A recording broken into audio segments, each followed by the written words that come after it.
Hello, good evening, friends. Good evening, leaders. My name is Coach Tia, and I love giving communication tips and strategies to leaders to help them both personally and professionally.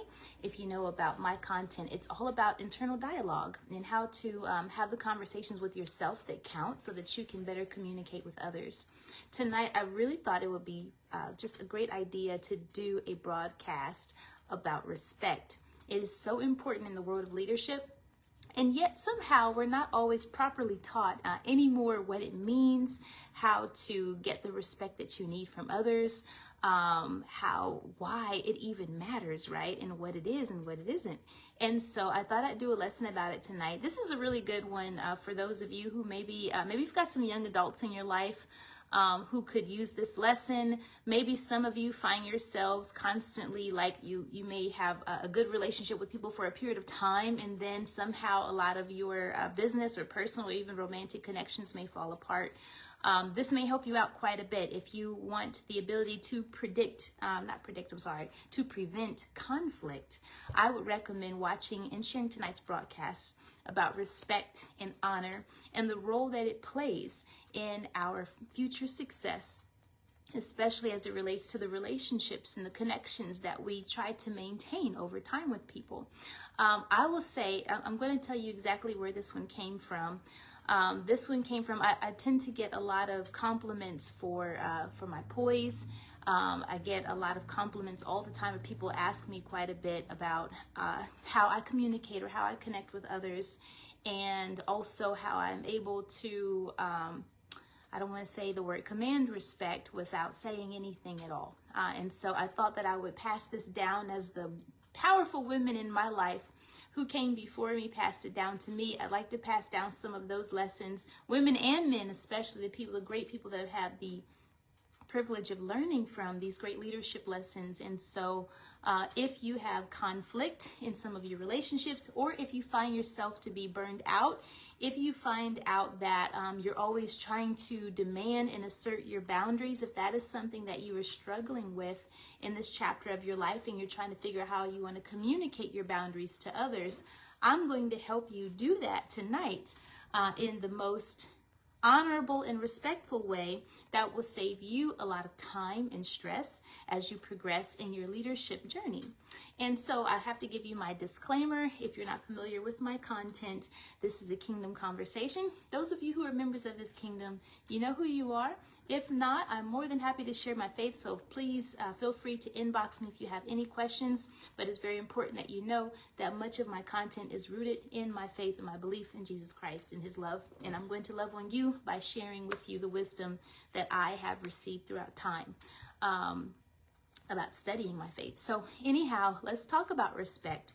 One thing, the most important thing, and I would like to call it a myth that I would like to debunk about respect, is that it is something that you give or that it is something that you demand. Respect is something that you have. It's something that you have for yourself. You do not have to give respect to others. You do not have to demand respect from others. You simply have it for yourself, and you embody it and you exude it. It is an energy that goes outward. And so if you have an authentic level of respect for yourself, and you honor yourself, you will not behave in a disrespectful way. Even if the people around you, and this is something I have had to learn the hard way in my immaturity when I was younger and coming up, and learning how important it is that I preserve my energy for more important things than trying to make sure that people understand what my boundaries are. So when you have enough respect for yourself, you will not go around disrespecting people who rub you the hard way. You're not looking for a combative thing to say. You're not looking for a way to put them down or make them feel bad about themselves. In the same regard, you're also not beating your chest and telling people how powerful you are and you don't know who I am. You don't have to do any of that. What you will do when you have enough self-respect is you will observe a person's disrespectful behavior. You will observe that these people do not have the capacity to be in your presence, and you will simply remove yourself from them. What I have learned is that if you find a lot of time trying to demand respect, or you find yourself trying to figure out who you want to respect and who is able to pull you in and out of those positions, you are only going to disrespect your time, your authenticity, your energy, and you're going to dishonor yourself by trying to dishonor them. And so you're better off putting yourself in the most powerful position by just saying, hey, you can see their behavior. You see that these people do not have the emotional, mental capacity to process who you are, and they don't have the privilege. They should not have the privilege of being in your presence, and you will simply remove yourself. When we try to force ourselves to be in the presence of people who do not know how to respect and honor us, sometimes it is out of contempt, it can be out of jealousy, and sometimes it's just out of plain ignorance. But if you force that process, you're going to find yourself in a world of connections that are only going to frustrate you, and they are going to drain your energy over time. And you will have a lot of inauthentic friendships, connections, business relationships that will drain you and drain you and drain you, because you're always going to have to try and prove your worth and your value every time you communicate with them, or every time you don't do something that they want you to do. That's usually when it comes out, is when someone finds out that they can't control you, or that you have an opinion of your own, that you have a thought of your own, you have a mind of your own. And so when they find out that you are not complying with what they think you ought to do, and their sense of entitlement kicks in, that's usually the place where immature people think it is okay to disrespect you. And so if you do not want to live in a world where you have to tolerate all of your connections, or you find that they are constantly tolerant of you, it is best for you to just learn how to remove yourself, instead of always trying to teach other people how to respect you and command it and demand it all the time. The best way for you to respect yourself is to get as quiet as possible and remove yourself from the situation, and you can show them much better than you can tell them where they belong in your life. There's something that I want to say to you at this point, okay? Anytime you're in an environment where you have to spend more time tolerating one another than simply just loving and appreciating and valuing one another's presence, it's because usually disrespect is present. Somewhere in there, it's finding itself where someone is invading your boundaries. Disrespect doesn't always have to look like name calling. It doesn't always have to look like insults. What it simply looks like is that there are boundaries here and someone crosses the line. That's what it looks like, one way or another.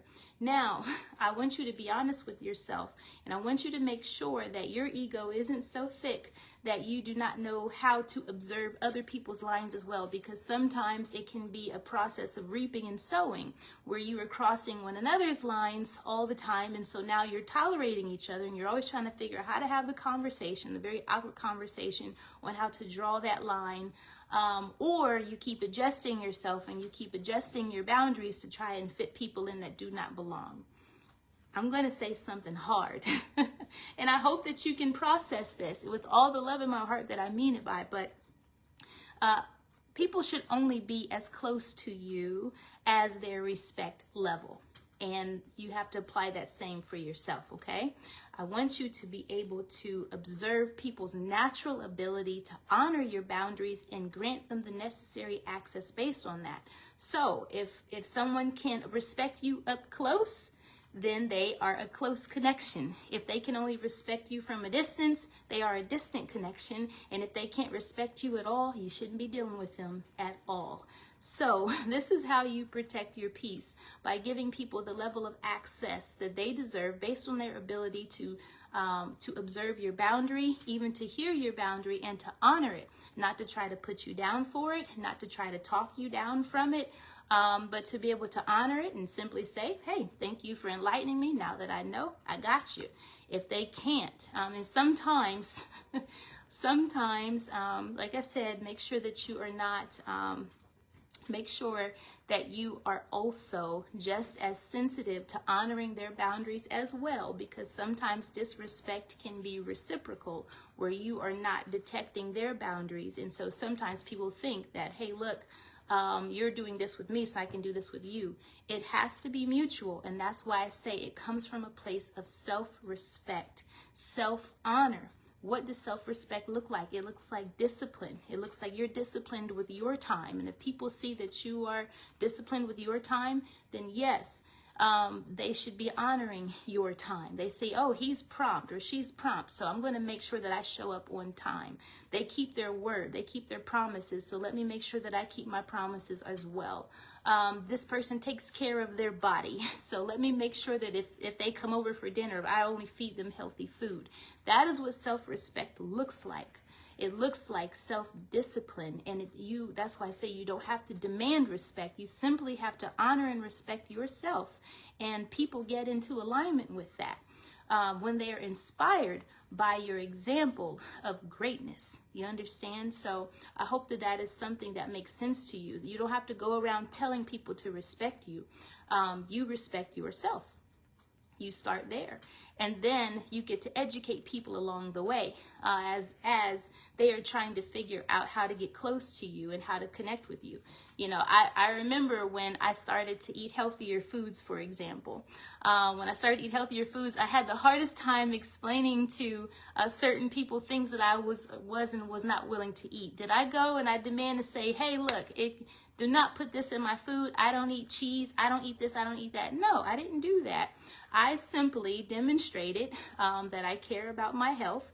I thanked them for what they were willing to give me, and I just let them know kindly, I'm so sorry, that is not something that I can eat. And people watched over time, as they saw that I was feeling better, as they saw that I looked better, as they saw my skin adjusted. They saw over time that me respecting myself and respecting my diet and respecting the things that I wanted to put into my body, they also said, hey, let me learn from that. Or they started to call in advance. I'd love to have you over for dinner. What are the sort of things that you like to eat? So it starts with you simply taking the steps that you need to take to respect and honor yourself. It is so important that you learn that. Don't go around demanding things from people. That is a waste of your energy. Whatever you have to demand from someone, you're always going to have to demand it. And you're going to put yourself in a position of frustration, and you're going to drain your own energy, because what they are showing you is that they do not belong at that level of closeness or connection with you. And it is perfectly okay. Doesn't make anyone a good or bad person that they cannot respect you at the level that they want to be. It doesn't make them a bad person at all. It just means that they do not belong here. And the sooner that you both can accept that and give each other that line and give each other the level, the appropriate levels that you should be at, the boundary level you should be at, the more authentic your connection can be. Okay? So I hope that that helps you as well. Let me say this is so important, and I think that sometimes we start learning the wrong things about respect when we are young. We are taught, oftentimes there's many children who were taught that you should respect people who respect you. That is not true.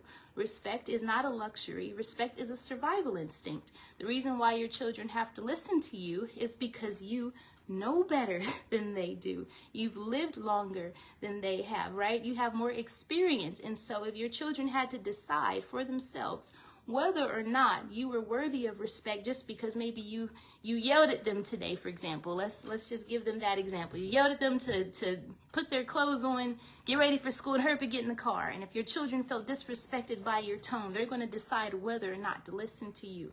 That doesn't work, right? Why? You're teaching them. It's a survival instinct. So sometimes what we do and how we put ourselves in positions of disrespect, it starts really young, where we only want to respect people who respect us. I understand that, but if that child, we're going back to the analogy of a child, that child is disrespecting their own growth process by disrespecting their parent who understands who they need to become, what they need to do, where they need to go in life, the information they need to be able to process, how things need to get done. It's a survival instinct. And so you as an adult, you're not a child anymore, and I do understand that, but you as an adult, as a leader, as a successful person, your ability to grow successfully is always going to be based on your ability to process someone's line, to observe it. Observe that line, process that line, and be able to move forward with honor. It doesn't change when you are a child. You don't, just because now you're an adult, you suddenly are able to disrespect people. You're only going to be able to go as high as your respect level. The difference is when you are an adult, no one is teaching you. By the time someone has to draw the line with you, especially we're talking about in the business world, once they have to draw the line with you, it's pretty much already too late. You've already turned them off, and now you're not getting invited, or now they don't want to do business with you, or they don't want the contract, because no one's going to take the time to teach you what the line is. You have to learn how to get over your ego. And let's say, what is an ego? Your ego is your ability to come outside of yourself and to view the world outside of your perspective and look at other people's perspectives, being sensitive to what's going on. If you cannot leave yourself, if you can't leave your point of view, you can't leave your perspective and see something from another angle, then you've got a really big ego. And I guarantee you that anyone who has a really thick ego has a lot of characteristic traits of disrespect that they probably don't even know they have. And so what happens is they start getting blacklisted. People don't want to deal with them. They're nice to them, but they're tolerating them. Maybe they're friendly. And I'll tell you what happens, and I think we've all had friends like this, where they have a big ego. They're very disrespectful. They have no idea why people don't like them, and they just assume everyone's jealous. They're jealous of me. And it's like, no, you're really disrespectful. You don't know how to see anything from anyone else's point of view. You have no idea how many times you've crossed the line. And the higher up you go, the more lines there are. There's one thing that I have learned is that the wealthier the room, the more boundaries there are to honor in that process. And if you do not know how to detect that, if you do not know how to observe that, if you don't know how to honor it before someone has to sit you down and correct you, then you're always going to stay on a lower vibration than those who work their way up. Now, can you be that person who beats their chest and demands respect and makes everyone want to fear you? And fear is not the same as respect. Anyone who fears you, really, they hate you. You're really creating a culture of hate for yourself. And yeah, people can be afraid of you enough to do something that looks like respect, but behind closed doors, most of the time they're plotting their way to take you down or to get as far away from you as they possibly can. So when people see someone who is respectful and honorable, they want to be around those people. They want to be like those people. They want to listen to those people. They want to connect with them. And they want to keep giving them more and more opportunities. But I'm not saying you can't be disrespectful and successful. I'm just saying that it's harder, and you're going to create more enemies for yourself along the way. That's what I'm saying. And so this is personally and professionally, guys. I'm just giving you some of my hardest lessons. But it's so important that we learn how to detect boundaries. It's so important. I mean, you can go to, let's say, I can go to dinner or a barbecue, and there's plastic forks and plates and everything, and you just grab and you go. And then you go to, when you're invited to a more fancy dinner in a high-end establishment, there's all these forks and there's all these plates and the salad fork and the dessert and the shrimp fork, and it's so many different boundaries. And that's why I'm just trying to teach this lesson to say that, yeah, you can go in and say, I'm just going to be myself. You could be that person. But there is a Bible verse that says, when in Rome, do as the Romans do. It's very important that you learn how to observe the culture of someone's space. Know when you're in someone else's zone, right? You also got to know when you're in their space versus when they're in yours. And you learn how to honor that. And when you honor it, doors open for you and you don't have to force your way in. And so I really hope that is helpful for anyone to understand. But I truly believe in a culture of respect. And sometimes there are conversations that you will have with people up close where they may not understand something. And if they want to understand and you have the patience to explain it to them, because things can get a little more personal, right? When you're talking about some of your personal connections, you may be triggered by certain words that someone uses, and you have no idea that it's offending them. And maybe those words in your world is not offensive whatsoever. Then you can have the conversation and take the time, if you'd like to address some of your boundaries in the personal connection. And that's a beautiful thing if you have the ability to do that and you want to allow someone in. So I'm not saying not to be patient with anyone. I am simply saying that if you find yourself in a position where after you've had that conversation and after you have, given someone the honor of saying, hey, look, let me talk to you about this. You didn't know this about me, but this is a boundary that I have. and then they keep crossing it anyway, and they show you that they don't care, do not keep correcting them. Back out. That's what you need to do. What they're telling you is that the both of you are just not on the same page, nor are you at the same level for what it takes to have an honorable connection. And they do not have the ability to honor you at the level that you are, or the level that you are ascending to for yourself. And it, like I said, doesn't make them lower than you, doesn't make them better than you. It just makes you both very, very different. And it just means that your worlds can overlap like this, they can overlap like this, or maybe they just need to be in two different places. And we have to do our best to accept that. And sometimes we can want someone in our life so much that we disrespect ourselves to allow them to stay in, and then you just keep losing yourself and losing yourself over time, and that's a very expensive problem to have as well. Trust me, you don't want to find yourself in that position. We have seen this a lot in the world of mental health, where you didn't have any boundaries, and let's talk about where that comes from. And I'm going to say this as someone who came from a background where we didn't have much of anything. You know, the less you have, the less you're taught about boundaries. And a lot of times, let's say you come from a family, you're coming from poverty, you don't always have the luxury of having boundaries and being able to talk about it. If you had 10 siblings, right, 10 siblings may have shared one bathroom, so you don't get to talk about, oh, this is my bathroom time. You all may have bundled together all in one space. And so I want to say this because sometimes we think that people who struggle to process our boundaries are abusive. That's not necessarily the case. Sometimes people just come from different backgrounds, which is why I wanted to dismantle the idea of a hierarchy that they're better than you or anything like that. People come from different worlds.